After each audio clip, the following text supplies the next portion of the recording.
geger. Sobat Ambyar, masih inget gak sih dengan Arya Wiguna yang pernah viral karena berseteru dengan Eyang Subur beberapa tahun lalu? Nih, yang ini nih. Hancur dibayar hancur. Keluargamu akan hancur seperti kamu menghancurkan saya. Hartamu akan habis. Amin. Demi Tuhan. Itu kan gaya kamu, Subur. Mati-mati aku membelamu di depan mereka. Cuplikan yang menggegerkan pada zamannya ini memang selalu diingat oleh masyarakat Indonesia loh. Tapi, tahu nggak sih kalau Arya Wiguna ternyata sempat lost kontak dengan putrinya yang bernama Deriska Almira? Waktu kejadian kelas 4 SD viral gitu, terus kamu ke orang tua kamu nggak nanya, papa pada apa sih gitu nggak? Atau orang tua kamu jelasin ada apa gitu sebetulnya? Aku waktu itu cuma nanya ke mama sih, karena kan kalau sama papa tuh aku bener-bener lost kontak kan dari semenjak kejadian pas disuruh cerai itu. Ya cerai itu lost kontak. Iya, lost kontak kan saya bener-bener hancur-hancuran. Aduh.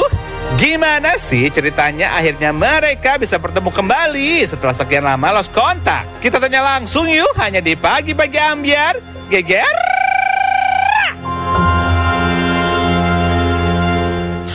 Di Pagi-Pagi Ambyar ini dia Arya Wiguna dan putri tercinta Deriska. Selamat pagi. Kami berempat mengucapkan Terima kasih. Wih, ini loh.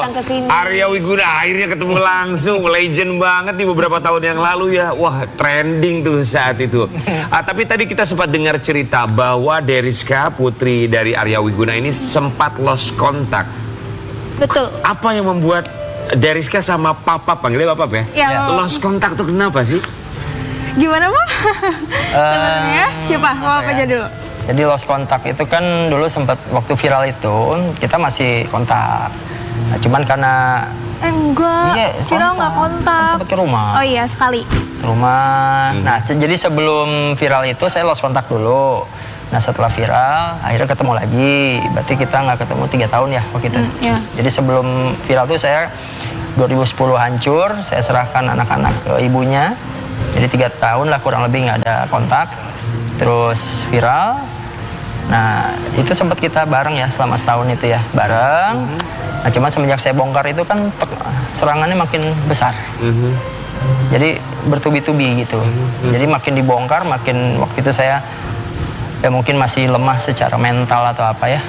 Jadi akhirnya saya makanya nggak ya lost kontak lagi, karena makanya saya keluar dari pertelevisian. Jadi keluar dari pertelevisian karena makin saya bongkar serangannya makin besar. Oke, tapi sebelum viral, sebelum trending ini lost kontaknya karena kenapa tuh Hancur. sama Deriska? Hidup saya hancur, habis-habisan. Lebih apa ya, kalau menurut aku sih dari sisi pandang anaknya lebih ke gengsi kali ya kalau papa. Soalnya kayak apa sih selama ini kan kayak pas papa Minder lah, minder. hancur-hancuran tuh aku sama mama gitu kan. Nah mungkin ya karena malu juga belum bisa ngasih lebih, jadi buat ngehubungin juga kayaknya Malu, masih minder. malu gitu. Itu sih yang aku rasain kalau misalnya sebagai posisi anak gitu. Oh, berarti saat itu kamu udah merasakan hal itu, kamu masih kelas 4 SD tapi sudah bisa merasakan bahwa ada satu rasa minder dari papa kamu Iya gitu? sih. Iya, soalnya aku tuh paham banget Papa tuh bukan tipikal orang yang gimana ya, Papa tuh tipikal orang yang gak berani ngungkapin gitu loh, tapi sudah sayang. Cuman ya gitu jadinya ya udahlah, Namanya orang tua laki-laki. Banyak yang begitu ya. Ayah tuh banyak yang Saya tipenya lebih baik menghindar. Jadi daripada ini jadi masalah, saya juga nggak bisa menyelesaikan. Terus misalnya ibaratnya sudah saya salah, daripada jadi berkepanjangan saya menghindar. Oke, Jadi, lost kontak lagi. Ada Ya. lost kontak lagi ya. Lost kontak jilid 2. lost kontak jilid 2. Kalau yang itu kenapa? Karena Ya. ada serangan itu Nah, akhirnya. ada serangan itu, terus saya sempat kan dari pertelevisian jadi DJ dulu ya, setahun. Jadi 2013 saya syuting setahun, 2014 setahun jadi DJ. Nah sama, saya pikir ganti profesi tapi di entertain juga sama aja gitu. Jadi serangannya tetap. Jadi ya udahlah, saya ngilang. Jadi 9 tahun bener-bener saya diem. Oke, ini tuh kan sekarang lagi tren juga memberikan nilai kepada orang terdekat, dan ini juga dilakukan oleh Deriska kepada papapnya. Ini Rating My Parents gitu ya. Kita mau kasih lihat, ini juga jadi trending di media sosial. Rating My Parents There. Oke, kamu memberikan nilai untuk mama dan juga papa kamu. Untuk mama kamu memberikan nilainya ini 1 juta dari 10. Betul. Alasannya kenapa? Ya karena nggak ada alasan sih kalau buat mama, kan kayak mama selalu ada buat aku, terus selalu ada buat aku juga, kemana-mana selalu sama mama. Ini juga ada mama di belakang kamera. Hai mama. Oke, kita paham kalau mama. Tapi kenapa giliran papa kamu kasih nilainya minus 1 juta dari 10? Dibilang benci pasti, dibilang ada kekecewaan pasti, cuman kan ujung-ujungnya I love you, I hate you but I love you gitu. Jadi walaupun sekecewa-kecewanya aku sama papa, tetap aja namanya ayah. Kayak yang aku sempat bilang sebelum-sebelumnya, ayah tuh nggak akan pernah jadi mantan kan kak. Nggak ada jadi mantan ya orang kecuali kalau mama sama papa aku pisah ya jadi mantan. Tapi kan kalau aku mau gimana-gimana juga, papa aku tetap jadi papa aku gitu. Jadi ya pasti ujung-ujungnya ke papa lagi. Mas gitu. Arya Wiguna ketika tahu bahwa anaknya ngasih nilai minus 1 juta dari 10, gimana perasaannya? Itu minusnya 10 juta. Oh minus 10 juta Iya. ya, bukan minus sejuta Jadi ya? lucunya kalau nggak salah itu hari apa Selasa ya. Jadi dia upload hari Selasa. Saya juga nggak tahu. Tiba-tiba Rabu malam, beda sehari. Dia nelfon saya langsung minta maaf. Saya bilang ada apa? Kamu kenapa ujuk-ujuk kok nelfon minta maaf?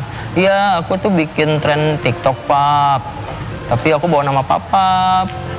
Terus sehari 4 juta viewer. Jadi Banyak kira, aja. loh emang isinya apa? Pas saya lihat ya saya ketawa, papa nggak marah, yang nggak lucu. Ya karena kalau saya orangnya legowo ya, jadi memang kalau saya tipenya tuh jadi kalau ada sesuatu udah saya menghindar aja deh. Emang saya salah, jadi saya nggak mau ngelihat karena itu semua walaupun alasannya di bawah pengaruh tetap pelakunya kan saya. Ya, jadi menganggapnya ini ya bukan masalah yang besar ya? Ya jadi saya lebih baik menghindar, tapi saya orang legowo. Jadi misalnya anggap anak saya pun misalnya menilai saya seperti itu minus 10 juta, ya memang saya layak untuk mendapatkan nilai minus 10 Tapi juta. Sadar atas kesalahannya, cuma mungkin tipe orang yang langsung tiba-tiba pergi aja deh gitu Ya, Tapi ada perasaan sedih nggak sih, kan manusiawi juga kalau diberi nilai segitu? manusiawi, tapi saya belajar dari 9 tahun saya ngilang dari dunia entertain, diem gitu ya. Jadi kalau di Islam tuh bersuluk namanya. Bersuluk tuh jadi mencari jati diri, jadi ngaji rasa. Nah akhirnya ketemulah yang namanya titik keikhlasan. Nah keikhlasan akan kita dapat pada saat kita hanya punya satu kondisi rasa, yaitu tenang, damai, bahagia. Jadi mau dihujat, mau dipuja, mau sakit, mau sehat, banyak uang, nggak punya uang, rasanya sama aja. Awal, terima kasih banyak sudah mengingatkan kita. Tapi kalau kamu dari seandainya bisa mengungkapkan sesuatu kepada orang yang kamu beri nilai minus 10 juta dari 10 Buat papap kamu mau bilang apa sama papap? Ditatap papanya dong. Jangan dong. Bilang apa sama papap? Ih, nangis kan? Nangis. Karena dia anak paling dekat sama saya Mau dulu. bilang apa dari Rizka? Jangan nangis. Gak bisa. Gak apa-apa, nangis juga. Dia perasa orangnya. Aku mau ucapin makasih banyak kamu papa, walaupun walaupun maksudnya papa nggak selalu ada buat aku, tapi maksudnya walaupun kayak kalau aku ada sesuatu dan butuh papa, pasti papa selalu ada buat aku. Aduh. Udah. Intinya, Udah lewat kan udah bareng lagi. walaupun emang masih sedikit ada kayak kecewa, tapi tetap aku bakalan sayang sama papa. Peluk dong bapaknya dong. Tidak ada orang tua dan juga anak yang sempurna. Mungkin kita bisa memberikan nilai minus 10 juta, minus 100 juta, minus berapapun itu untuk orang tua kita, nilainya mau minus mau berapapun itu, tapi sebagai anak kita adalah hal yang tak ternilai bagi orang tua. Kita akan balik saat lagi, tetap di Pagi Pagi Ambiar. Ya guys.